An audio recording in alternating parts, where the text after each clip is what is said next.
¿Cómo les va? Bienvenidos a esta hora temas financieros, temas económicos en nuestra pantalla.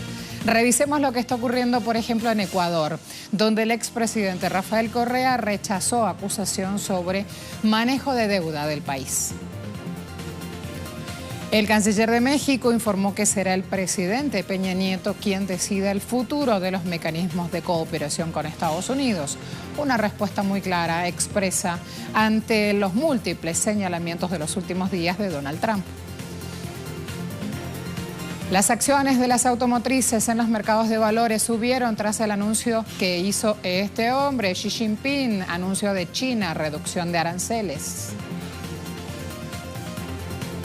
Y en nuestro expediente económico hoy analizamos el precio del dólar y su relación con la deuda latinoamericana.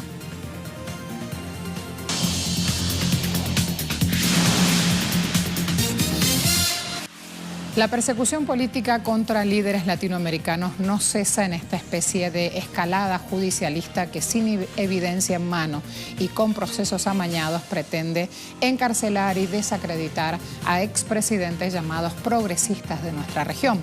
Le pasa también a Rafael Correa, que a partir de la llegada de Lenín Moreno ha enfrentado una serie de acusaciones que buscan su linchamiento político. Así las cosas, este lunes fue cuando la Contraloría del país determinó supuestos indicios de responsabilidad penal contra el expresidente Correa en el manejo de la deuda pública, periodo 2012-2017. Según el Contralor, la responsabilidad penal pasa por la implementación del decreto ejecutivo 1218, el cual permitió al gobierno de Correa cambiar el cálculo de la deuda en relación al PIB y ayudó a contratar pasivos sin la aprobación previa de la Asamblea Nacional. Con ese nuevo cálculo, presuntamente se redujo del 38 al 27,4% al cierre 2016 con relación al PIB, lo que permitió contraer más deuda. Los indicios de responsabilidad penal también recaen sobre exministros de Finanzas y otras autoridades del estatal Petroecuador por supuestamente haber excluido las ventas anticipadas de crudo de las operaciones de deuda pública. Rafael Correa respondió, hasta la ministra Viteri lo desmintió el día de ayer, pero ya nada de eso importa en el país cuántico. Imagínense, responsabilidad penal por decir que se mida la deuda de acuerdo al manual del Fondo Monetario Internacional. Los criminales son los que me acusan, ha dicho, y así justamente va sorteando en Twitter los señalamientos del presidente Correa. Fíjense una reacción ciudadana, Sofía Espín, cuando hasta la oposición te dice que tu relación no tiene base jurídica y todo para ocultar su falta de resultados y persecución política a quienes no podrán vencer en las urnas. Asambleísta, ingeniera politécnica, ciudadana ecuatoriana, reaccionando en redes. Luego, frente a la traición y el regreso de los grupos de siempre, dice el movimiento Revolución Ciudadana, solo cabe resistencia popular. Este martes 10 de abril la concentración será 4 de la tarde, 16 horas, frente al Banco Central en Quito. Vamos con más convicción a rescatar la patria. Maggi Rafael, basta de mal gobierno. Así entonces íbamos viendo lo que ocurre en Ecuador. Dejamos ese país, revisemos las declaraciones que dio este lunes el canciller mexicano, quien informó que será Peña Nieto quien decida el futuro de los mecanismos de cooperación con Estados Unidos. Respuesta cerrada, tema zanjado. De acuerdo a Luis Videgaray, Peña Nieto instruyó a las secretarías del gobierno a evaluar los mecanismos, mientras este martes se espera una reunión entre funcionarios de ambos países para hablar sobre las amenazas de Trump de movilizar tropas en la frontera. Agregamos, mientras todo esto pasa, la dialéctica está en marcha. Ya está iniciada la construcción del muro. Los trabajos de ampliación de la nueva valla en Nuevo México, con 20 millas de largo y un costo de 73 millones de dólares, está en marcha. También Trump sigue insistiendo en que sea México quien pague los costos. Este martes, Mariano Rajoy, presidente del gobierno español, sigue su gira por Argentina, rodeado de sus 70 estrellas, 70 empresarios que van al país sudamericano buscando acelerar inversiones luego del cortocircuito absurdo que generó la nacionalización de YPF, antes controlada por Repsol. En agenda, sectores como energías renovables, infraestructura, banca, transporte, turismo y telecomunicaciones, un sector vital que hay que abordar cuando hablamos de esta balanza bilateral, destacando una licitación de 3.000 millones de dólares que esperan ganar para la venta de trenes en Argentina a través de la empresa Construcciones y Auxiliar de Ferrocarriles, que también está siendo parte de esta comitiva. De estos 70 empresarios, 8 hoy tienen reuniones privadas con Macri. Mafre, Indra, Gas Natural Fenosa, Telefónica y Construcción y Auxiliar de Ferrocarriles. Año 2017, según expertos, Argentina importó bienes y servicios por 1.287 millones de euros, un crecimiento del 51% en esta balanza bilateral, mientras España colocó mercaderías por más de 1.500 millones de euros, dando un intercambio superavitario para Argentina que Rajoy y sus 70 estrellas parecen querer revertir. Nuestros dos países viven hoy un buen momento económico, una situación de crecimiento económico notable, fruto en ambos casos de reformas difíciles, pero es un momento que constituye un entorno propicio para intensificar aún más nuestras relaciones comerciales y de inversión. El país de las maravillas, allí lo tienen. Y Cecilia González, que es una periodista mexicana, pregunta en redes sociales: mañana solo habrá 4 preguntas en la conferencia Macri-Rajoy. Ella ya está anticipando esa conferencia de prensa. Dice, 2 de medios españoles que vienen con Rajoy y 2 de medios argentinos más corresponsales extranjeros. Capaz en una de esas se cuela el caso Cifuentes. Interrogante abierto por Cecilia González. ¿Será?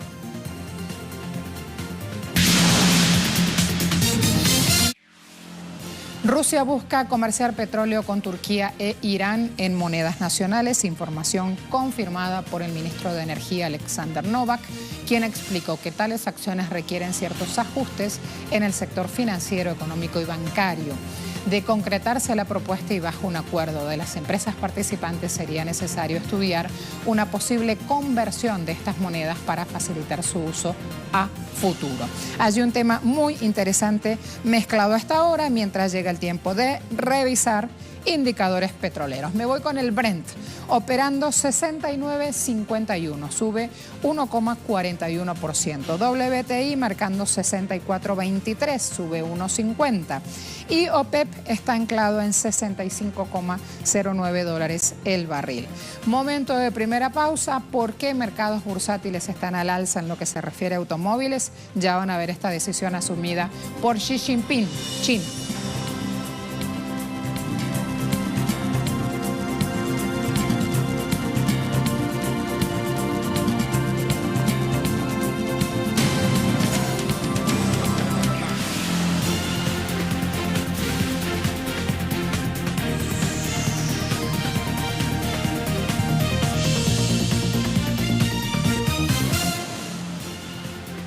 Tenemos esta situación. El escándalo de Facebook y Cambridge Analytica lleva este martes y mañana, miércoles, a Mark Zuckerberg a rendir declaraciones ante 2 comités del Congreso de Estados Unidos por las filtraciones de más de 87 millones de usuarios a esta consultora con sede en Londres que favoreció la campaña de Donald Trump. Han visto la cantidad, los millones de personas que han sufrido justamente filtración de sus datos. En la previa, Zuckerberg declaró en una reunión privada con un senador demócrata, Bill Nelson, que Facebook fue mentido por Cambridge Analytica. Me mintieron, señor, me mintieron. Mientras dejó por escrito que su red social debería haber hecho más para evitar que se malgastaran los datos de sus integrantes, mostrando un tono conciliador que pretende hacer control de daños ante lo que ya se considera una estrepitosa pérdida de credibilidad, por lo tanto pérdida de millones, que ha redundado en una caída de 64.000 millones de euros en la bolsa y ha puesto a su empresa a las puertas de una mayor regulación estatal, multas e impuestos en pro de una supuesta defensa de la privacidad. Tengo la sensación de que se lo toma en serio porque sabe que va a haber una revisión estricta de la regulación si no es su sitio. Alguien más puede ser un mal uso para las personas que intentan hacernos daño. Y creo que él entiende esa regulación y que podría estar a la vuelta de la esquina. Si no tenemos cuidado con las redes sociales y las plataformas como Facebook y los errores que cometieron en el pasado, entonces ningún estadounidense va a tener más privacidad. Imagínense si decía eso Nicolás Maduro en pleno momento de hostigamiento que ha generado heridos y muertos en este país. Imagínense si él en ese momento hablaba de controlar las redes sociales. Solo ese comentario al margen. Me voy a la decisión de Xi Jinping, reducción de aranceles, mientras Estados Unidos se repliegue y busca a toda costa desatar una guerra comercial contra China en su intento por frenar al gigante asiático. La segunda economía global se abre al mundo. La mentalidad de Guerra Fría y el juego de suma cero son cada vez más antiguos y obsoletos. El aislamiento solo llegará a las paredes. Solo si nos atenemos al desarrollo y la cooperación pacífico, podemos verdaderamente lograr un ganar-ganar y ganar múltiples.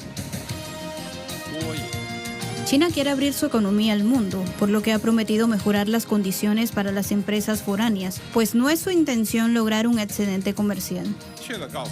Quiero decir claramente a todos que la puerta de China para la apertura no se cerrará, sino que se abrirá más ampliamente. A su vez, Xi instó a los demás países desarrollados a no imponer restricciones al comercio normal y justo de productos tecnológicos, así como facilitar las exportaciones chinas en ese sector, en una clara respuesta a la arremetida proteccionista entre comillas de Donald Trump. Alentamos a las empresas chinas y extranjeras a participar en comunicaciones y cooperaciones normales. Protegeremos la propiedad intelectual legal de empresas extranjeras en China. Al mismo tiempo, esperamos que los gobiernos extranjeros aumenten su protección a la propiedad intelectual de las firmas chinas.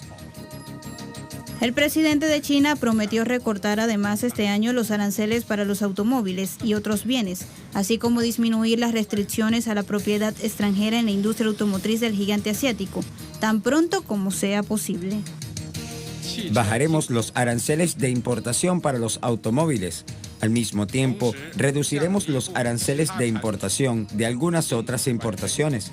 Trabajaremos duro para respetar las demandas de las personas de importaciones especiales y superiores de productos. Tras el anuncio dado a conocer en el foro de Boao para Asia que se celebra en la isla china de Hainan, las acciones de las automotrices en los mercados de valores subieron entre el 0,9% y el 3,1% en la bolsa de Tokio. El fundador de Alibaba, Jack Ma, también estaba presente en este foro Boao 2018. Se refirió a esta guerra comercial Estados Unidos-China. Jack Ma dijo que si bien no cree que haya un problema inminente de déficit comercial entre ambos países, destacó que es normal que las dos mayores economías del mundo tengan problemas, pero estos deben resolverse con innovación. Es como coger un resfriado o resfriarse. Ese es el problema. Pero hay otro problema. Necesitas quimioterapia. No estás resolviendo el problema del frío. Estás destruyendo todo el cuerpo, todo el sistema. Esto es algo que a mí, como hombre de negocios, me preocupa. Por lo tanto, no podemos ganar la guerra para resolver el problema de ayer. Deberíamos encontrar una solución con innovación para resolver el problema del mañana. Ayer por la tarde, también en nuestro espacio en Impacto Económico, reseñábamos la caída del rublo, moneda de Rusia, por las sanciones de Estados Unidos. Rusia está atenta ante esta caída de las acciones de importantes compañías provocadas por estas sanciones impuestas por Estados Unidos a 38 individuos y entidades rusas, a los que acusa de intervenir en Ucrania y entrometerse en elecciones en Occidente, así como también la acusa de una supuesta actividad cibernética maliciosa y de su apoyo al gobierno de Bashar al-Assad en Siria. La nueva batería de sanciones estadounidenses que apuntan a funcionarios y empresarios cercanos al presidente ruso Vladimir Putin hicieron que este lunes el rublo cayera más de 4%, antes de recuperarse ligeramente para negociarse a 60.31 por dólar a las 15:12 GMT, un descenso del 3,67%, su mayor caída porcentual diaria desde enero de 2015. Las acciones unilaterales tuvieron un importante impacto en la bolsa de Moscú. El índice MOEX se devaluó en más del 8,3% al cierre de este lunes y el selectivo RTS perdió más del 11,4%. Las cotizaciones de Rusal se desplomaron más del 26,7% hacia las 16:50 hora local. Por su parte, las acciones de los dos mayores bancos de Rusia, Sberbank y BTV, cayeron un 17,3% y un 9,1% respectivamente. El Sberbank, de propiedad estatal, se considera tradicionalmente como un barómetro para la salud general de la economía rusa. Entre las empresas sancionadas por Estados Unidos figuran la exportadora rusa de armas y material bélico, Rosoboronexport, el gigante de aluminio Rusal, los conglomerados industriales Russian Machines, Basic Element, la empresa automotriz Gas, entre otras. Solo estamos viendo los primeros efectos negativos de las sanciones. Necesitamos un cierto tiempo para el análisis, para comprender el tamaño del daño real y para calcular los pasos para corregir la situación, para máxima corrección posible. Analistas aseguran que si bien las sanciones impuestas a los empresarios rusos solo tendrán un efecto limitado, esta tendencia de incluir hombres de negocios en las listas de sanciones continuará.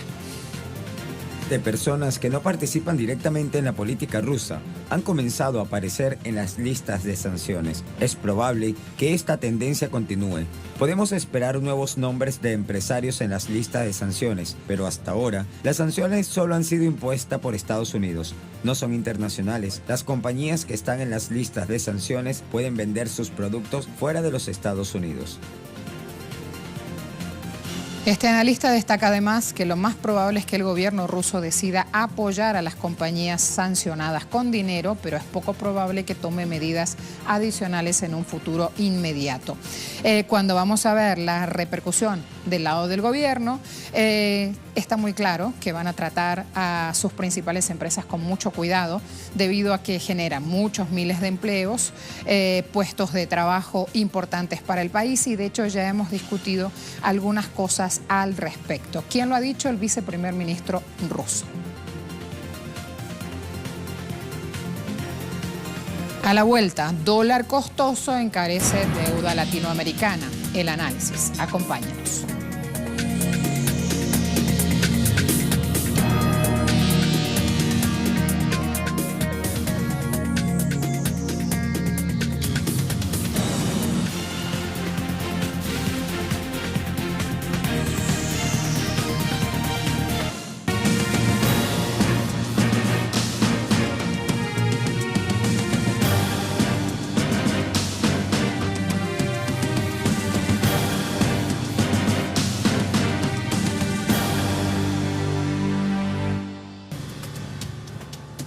Empezamos con una premisa básica para esto. Decimos, el estallido de la crisis financiera del año 2008, todos vamos a estar de acuerdo, pegó diferente en distintos países y en distintas regiones. Eso está claro.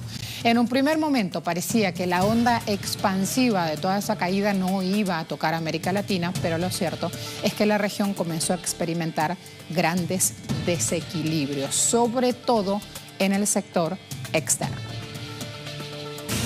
La caída de los precios de las materias primas, agropecuarias, metales preciosos y energía en los últimos años fue fuerte y empezó a generar una dependencia cada vez más pesada de la deuda externa para las economías de América Latina. La región empezó a mostrar desde 2013 una importante suba de sus pasivos en dólares. En Chile, la deuda externa respecto del Producto Interno Bruto pasó en los últimos 5 años del 47 al 67%. En México se elevó del 20 al 38%. Los datos de la consultoría Latin Focus agregan que en Paraguay Paraguay se pasó del 46 al 58%, en Uruguay del 40 al 77%, en Colombia del 24 al 43% y en Bolivia del 25 al 33%. En Argentina, a diciembre de 2017 se elevó a 59% del PIB. La relación deuda-producto se mantuvo estable en torno al 25% entre 2013 y 2015 y a partir de 2016 hubo una marcada aceleración de los pasivos con acreedores internacionales.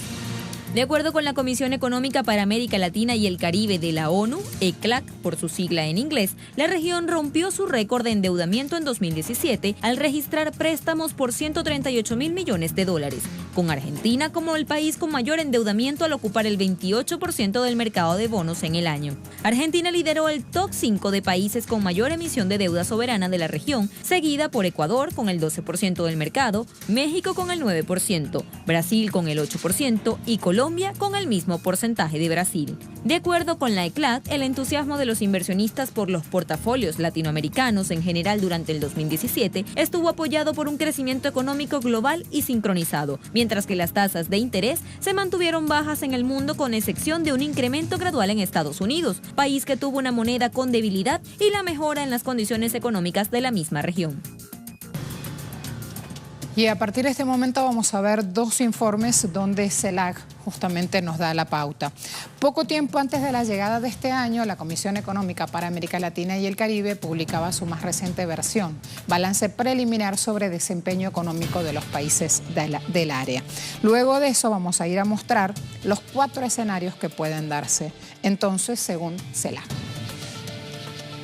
En el 2017 se terminó la racha de decrecimiento del PIB que durante 2 años había afectado a la región. Creció el comercio, se expandió la inversión, aumentó el flujo de remesas y disminuyó el déficit en las cuentas externas, todo lo cual apunta hacia la recuperación y la mejoría de los principales indicadores macroeconómicos.